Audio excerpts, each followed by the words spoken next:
नमस्कार। देखिए, जब हम भारत की बात करते हैं तो कृषि सिर्फ एक इंडस्ट्री नहीं है, ये तो करोड़ों लोगों की जिंदगी है, हमारे देश की रीढ़ की हड्डी। और आजकल ये पूरा सेक्टर एक बहुत बड़े बदलाव से गुजर रहा है। तो चलिए आज इसी बदलाव की परतों को जरा खोलकर देखते हैं। तो यहाँ सबसे बड़ा सवाल क्या है? ये कि 1.4 अरब लोगों के देश में खेती बाड़ी को आप कैसे बदल सकते हैं? ये कोई छोटी मोटी बात नहीं है, बहुत बड़ी चुनौती है और सरकार बस इसी पहेली को सुलझाने में लगी हुई है।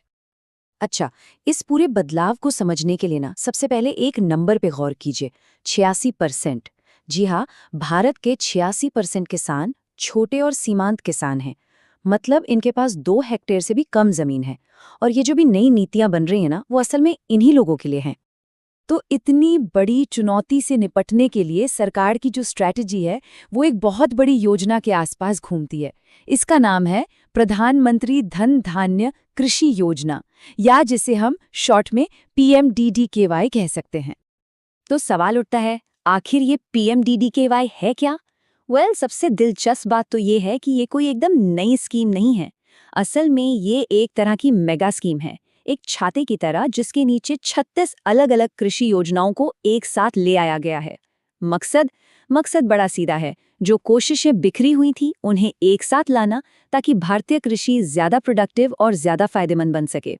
मतलब फसल की पैदावार से लेकर किसान की जेब में आने वाले पैसे तक सब कुछ। और हाँ, इसके लिए पैसा भी जबरदस्त रखा गया है, पूरे 1.44 लाख करोड़ रुपए। ये पैसा अगले 6 सालों में करीब 1.7 करोड़ किसानों तक पहुंचेगा। अब जरा ये देखिए कि ये पैसा जाएगा कहाँ, क्योंकि इससे सरकार की प्रायोरिटी का पता चलता है। सबसे बड़ा चंक 40% तो जाएगा सीधे सब्सिडी के तौर पर किसानों को। फिर 30% खर्च होगा गांव में इंफ्रास्ट्रक्चर को बेहतर बनाने पर, और जो बाकी बचा वो लोन और मार्केट सपोर्ट के लिए है। चलिए अब इस बड़ी योजना के थोड़ा अंदर चलते हैं, देखते हैं कि इसके तहत जो अलग-अलग मिशन चल रहे हैं वो खेती की कुछ बड़ी चुनौतियों को कैसे सॉल्व कर रहे हैं, जैसे पानी की कमी हो गई या फिर दालों का मामला। तो पहला मिशन है भारत के समंदर और पानी के जबरदस्त संसाधनों पर। नाम है प्रधानमंत्री मत्स्य संपदा योजना या PMMSY। इसका सीधा सा लक्ष्य है देश के फिशरीज सेक्टर में, मतलब मछली पालन उद्योग में एक नई जान फूंकना। और कमाल की बात यह है कि इसके नतीजे दिखने भी शुरू हो गए हैं। देखिए, टारगेट था 5 टन प्रति हेक्टेयर प्रोडक्टिविटी का, और 4.7 टन का आंकड़ा तो हम पहले ही छू चुके हैं। इसी योजना का असर है कि आज भारत दुनिया का दूसरा सबसे बड़ा मछली उत्पादक देश बन गया है। सोचिए, पूरी दुनिया के प्रोडक्शन का लगभग 8% हिस्सा भारत से आता है। अब आते हैं दालों पर, और यहाँ एक बहुत ही दिलचस्प पहेली है, पता है क्या?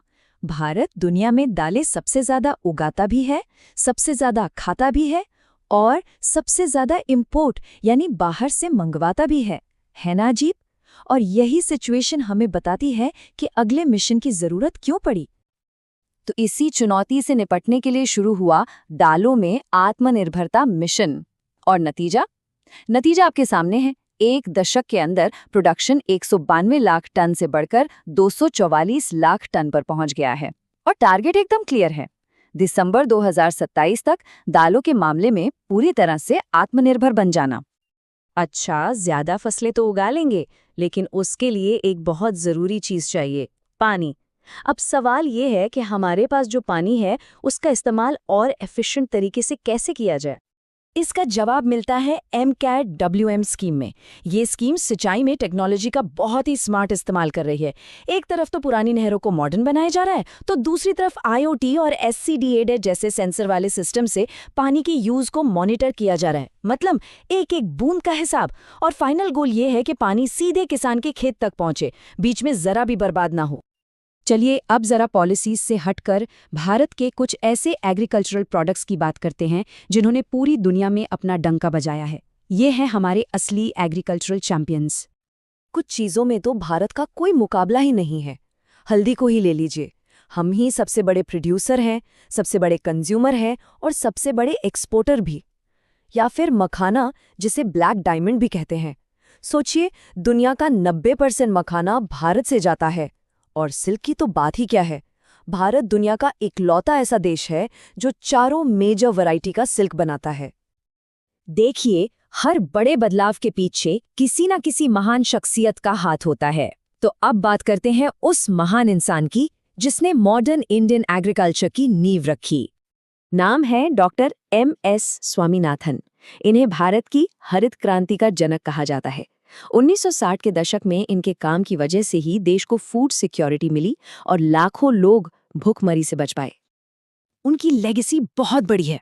1960 के दशक में ग्रीन रेवोल्यूशन को लीड करने से लेकर किसानों के भले के लिए पॉलिसी बनाने तक, उनकी वो फेमस सिफारिश तो सबको याद होगी कि किसानों को उनकी लागत से कम 50% ज़्यादा MSP मिलनी चाहिए।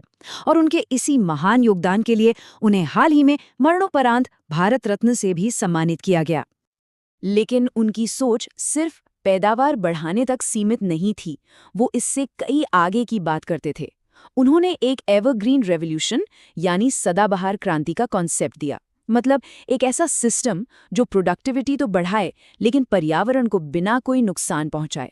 और ये आइडिया आज के समय में भी कितना ज़्यादा रेलेवेंट है, ये हम सब जानते हैं। तो ये तो हुई अतीत की बात। अब जरा भविष्य की ओर देखते हैं, जहां एक नई पहल एग्रीकल्चर में टेक्नोलॉजी और स्टार्टअप्स को लाने के लिए तैयार है। इस पहल का नाम है भारती। इसका मिशन है एग्रीकल्चर में इनोवेशन का तड़का लगाना। टारगेट है 100 नए एग्री स्टार्टअप्स को सपोर्ट करना और 2030 तक $50 बिलियन का एक्सपोर्ट अचीव करना।